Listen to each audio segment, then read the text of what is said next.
né? 90 milhas por hora é mais de 120 km por hora. Então, o Jimi aí pisando fundo, né? Clássica temática do rock and roll. Pisar fundo e escutar um Jimi Hendrix. Será que o Jimi Hendrix, quando dirigia, escutava o Jimi Hendrix? Você pede uma música nos comentários e eu não só traduzo as letras e gírias, como interpreto a intenção subjetiva do artista. No vídeo de hoje eu vou falar de uma das figuras mais importantes na história da música e é óbvio que eu tô falando do mestre Jimi Hendrix. Ele criou o protótipo de como ser um guitarrista de rock, como ser um guitar hero, assim como Elvis Presley antes dele criou o protótipo de como ser um rockstar, né? Essas figuras aí, sempre na história da música teve essas figuras que marcam época, porque elas aparecem e reformulam e reinvisionam o jeito de que a gente pensa, observa e consome a música e o instrumento, né? Então, Elvis Presley aí criou essa ideia de como ser um rockstar e o Jimi Hendrix criou essa ideia não só de como a gente percebe um instrumento e aprecia a guitarra elétrica, mas também como um compositor e como um criador, né? Do outro lado da produção, o criador pode se envolver muito mais na produção dos seus discos, né? Então o Jimi Hendrix não só tocava que nem um monstro, que nem um alienígena, porque até então ninguém tocava como ele, mas ele também tinha uma participação ativa, não só na criação das suas músicas, nas suas letras, na produção dos discos e também na parte técnica. Ele era um cara aí muito interessado em tecnologia. Então ele ajudou a desenvolver os amplificadores que marcaram, né, desde o seu tempo até os tempos futuros, né? A década de 70 deve muito ao Sr. Jimi Hendrix por querer explorar essa parte mais técnica e de como criar instrumentos e equipamentos que fossem melhorar a qualidade sonora dos criadores. Isso tudo a gente deve ao Sr. Jimi Hendrix.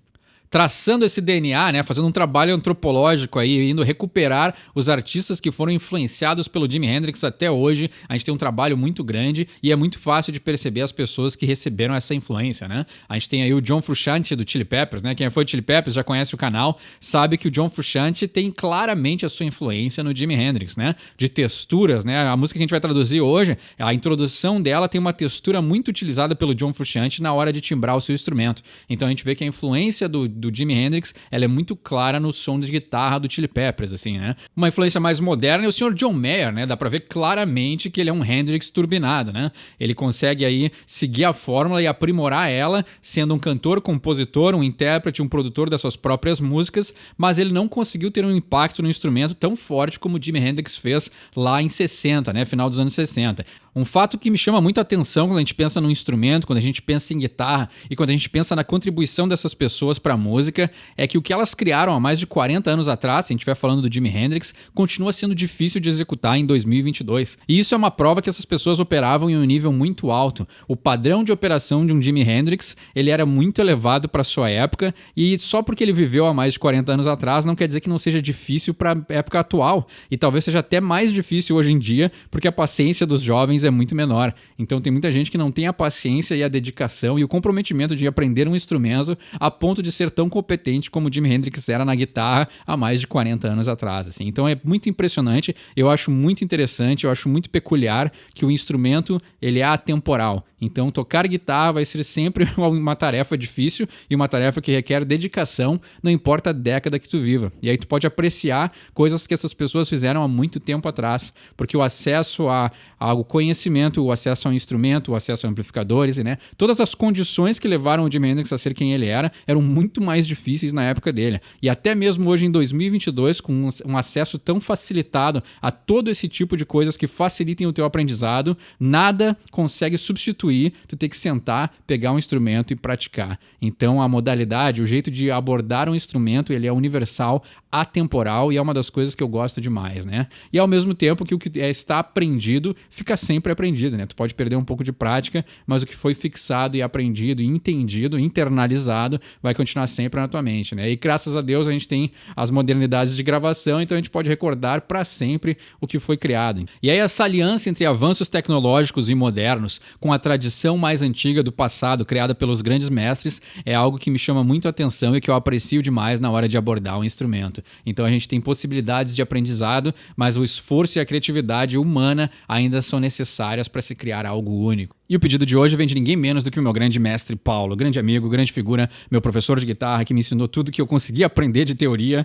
E esse cara na guitarra é um monstro, né? Ele poderia estar nessa parede aqui tranquilamente, porque esse cara toca demais. Vamos para a letra de hoje, então, né? O engarrafamento que cruza a cidade inteira, Crosstown Traffic. Será que é de engarrafamento que o Jimmy tá falando ou ele já tinha malícia na hora de escrever as letras, né? Claro que ele foi um pioneiro em muitas coisas e eu tenho certeza que usar em um duplo sentido na hora de escrever uma letra também fazia parte do repertório do mestre. Vamos pro verso 1. You jump in front of my car when you know all the time that 90 miles an hour, girl, is the speed I drive. Então você pula na frente do meu carro quando você sabe o tempo todo, ou todo tempo você sabe que 90 milhas por hora, garota, é a velocidade que eu dirijo, né? 90 milhas por hora é mais de 120 km por hora. Então, o Jimmy aí pisando fundo, né? Clássica temática do rock and roll. Pisar fundo e escutar um Jimi Hendrix. Será que o Jimi Hendrix, quando dirigia, escutava o Jimi Hendrix? You tell me it's alright, you don't mind a little pain. You say you just want me to take you for a drive. Então, você me diz que tá tudo bem e você não se importa com um pouquinho de dor. Olha aqui o Jimmy. You say you just want me to take you for a drive. Você diz que você quer que eu te leve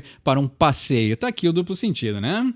E aí no refrão ele diz, You're just like crosstown traffic, so hard to get through to you. Então você é como um engarrafamento, é muito difícil de te atravessar. Tá aí, né?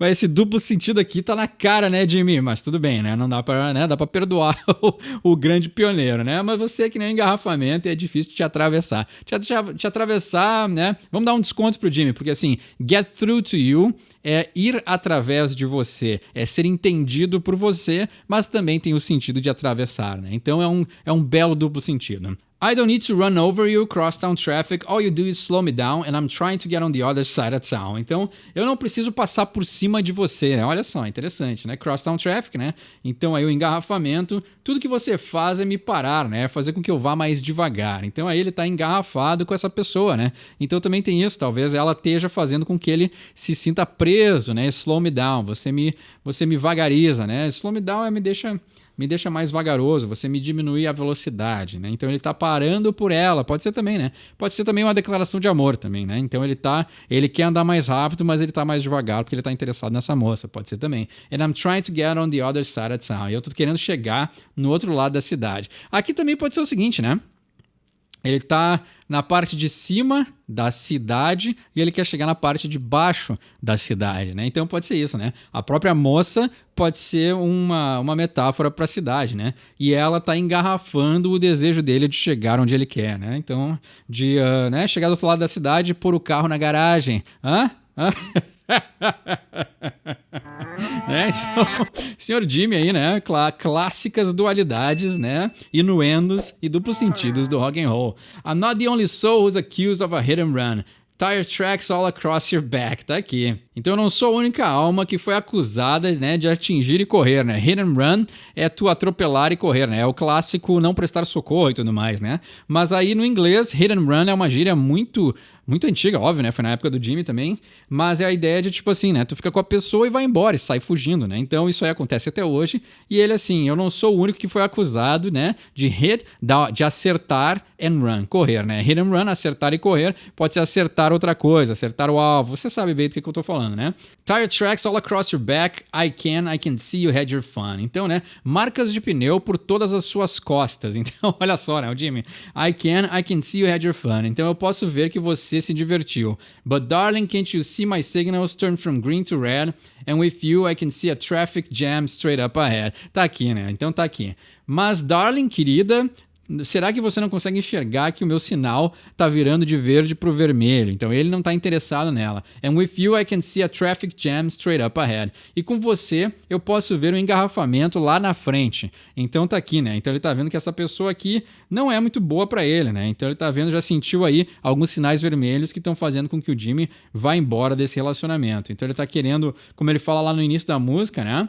Ele tá querendo fugir a mais de 100 por hora, 120 por hora, e ela tá querendo parar ele, né? Ela tá querendo que ele diminua a velocidade. Então, é uma clássica letra, né? O clássico que eles diziam, né? Nessas épocas, o 1950, 60, eles tinham ball and chain, né?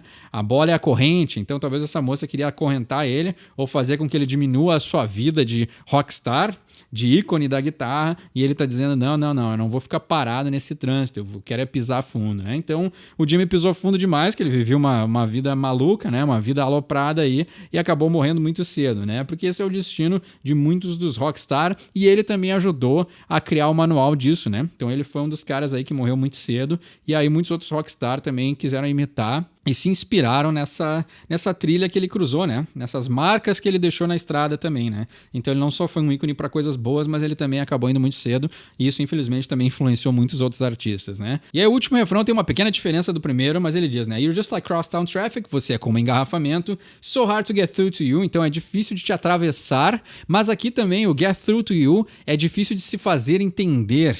Então ela não tá entendendo o que o Jimmy quer. Ela tá querendo mais do que o Jimmy pode oferecer. Então é tão difícil de ser entendido por você. Ele tá tentando explicar pra ela como ele se sente, mas ela não tá entendendo o que ele tá querendo dizer, né? I don't need to run you over. Então eu não preciso passar por cima de você. All you do is slow me down and I get better things on the other side of town. Então tudo que você faz é me fazer ir mais devagar e eu tenho coisas melhores no outro lado da cidade. Olha só, o Jimmy aí não sendo nada poético, né? Simplesmente rejeitando essa moça aí de um jeito bem direto, né?